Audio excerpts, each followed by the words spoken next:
last time the Eagles of Death Metal were in New Zealand was 3 years ago, and I have to say that their gig at the Auckland St James was one of the best gigs I have ever been to. It was an amazing time. So it gives me great pleasure today to welcome to the show Jesse Hughes from Eagles of Death Metal. Hello, Hey. How you doing, baby? Good. So that You made me blush on that last Did I comment. really? Yes, ma'am. I have to say though, that show was pretty phenomenal. I think a lot of New Zealanders didn't know what to expect, and then when they saw you guys up there on the stage, they lost their shit. It was a mutual lack of knowing what to expect. Yeah. Big time, you know. And that whole day for me was magical. Like, you have to understand, I went on a walk before the show. I got a tattoo from this smoking, Yeah, show us your tattoo actually. from the smoking hot redheaded tattoo artist. That's an illicit tattoo. Yeah. Rachel did Very that. cool. Who I've been trying to find again because she's amazing. And then I walk into this club that was filled with, and then I had even my day of press, so to speak, was really cool. You know what I mean? I mean, after all, I did. You did talk to me. Yeah, Yes, there darling. was that. That was amazing. And it's amazing the second time around, I want you to know. But after we walked off that stage, we were all like, oh my God, they pulled, I don't know, it felt like more like of a real unity thing, like almost in some bullshit hippie way, Yeah. that we were all one, and then the place burned down. I know the place went down, so you knew about that. I knew about it. I felt so connected to this. I'm not even kidding you that I made a couple friends, so I knew about it probably as it was happening, you know, Yeah. and I felt like cool that way. It's nice to know that you've got a bit of a connection, but you did say you were going to be coming back sooner, and it's taken 3 years, Jesse. Too Well, long. I found a time machine. And it took, I'm just kidding. So I And looked that at you and actually ends up taking more time than you would think. Yeah. No, we got sucked around in a pretty weird, you know, the rock sleigh can sometimes go so fast. Yeah. You know, it feels like a blink of the eye, but it has been 3 years, It hasn't has it? been 3 years. I think one of the most intriguing things about the Eagles of Death Metal story is the metamorphosis of Jesse Hughes into Boots Electric. I mean, you were, married, you were overweight, you couldn't play guitar. I couldn't do anything. How long ago was that, though? That was, wow, that was 8 years now. 8 years, that seems like an absolute lifetime, you know. Yeah, I was about 250 pounds. I was a square. You know, my interests had nothing to do in the entertainment industry whatsoever at all. Not a single thing, man. And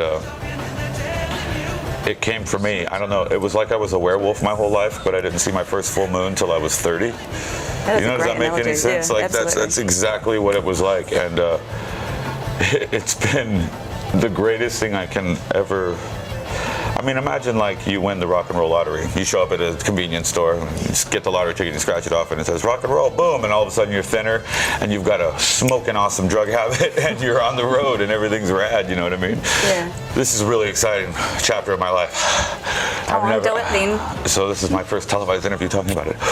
But I've already started recording my solo You record. actually started recording. Yeah, with Money Mark producing. What? Yeah. You serious? Yeah, I was doing an interview and I said, I either want Andre 3000 or Money Mark, and then I hang up the phone and Joey goes, dude, I grew up with Money Mark, he's my bro. I'm like, shut the fuck up. And he goes, no, really? So he calls Money Mark and Money Mark says yes.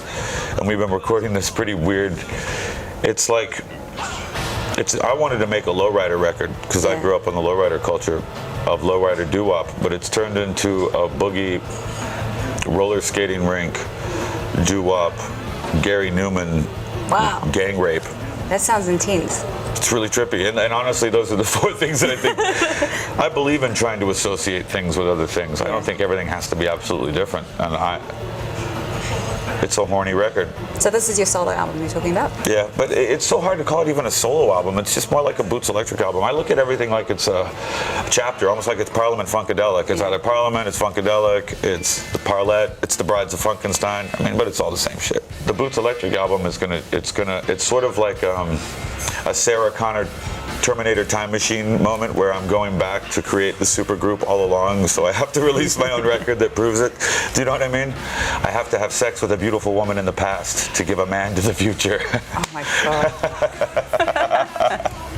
Have you ever had any like ginormous bloomers thrown at you? I've had some weird shit thrown at me, baby. I had a in-operation weird dildo that like went like this, like a wiggle stick, and it came and I kind of saw it. Brian and I both, we like we were ducking it, and then it was so shocking as we stopped ducking, and we were like, what? And we just followed it, and it hit the ground going, roar, roar, roar, roar, roar. That's trippy, you know what I mean? And then real giant silicone breast implants. Real breast implants. I mean, dude, who has the money to get real breast implants, let alone the time to be so tripped out that you'd want to throw them on? Like, how is that going to be, like, rad? Like, well, you could think of it in the same way. Someone, took the time. They really thought about those two presents they threw at you on stage. but what are they thinking when they come up with breast implants, man? You know what I mean? It's like, whoa. It's like throwing on, like, a dead bird. Who knows? Well, Jesse, it's always a pleasure to catch up with you, and thanks for sharing your time with me today. Thank you, baby. You going to get another tattoo while you're here? Yeah. I got to see the barely visible destroy from the Clutch show last night. I think that'd be an appropriate thing to just get tattooed in the same font. So it looks like the stamp from my rad show experience is just a local. You could get something which is significant to New Zealand. That's what I want to do.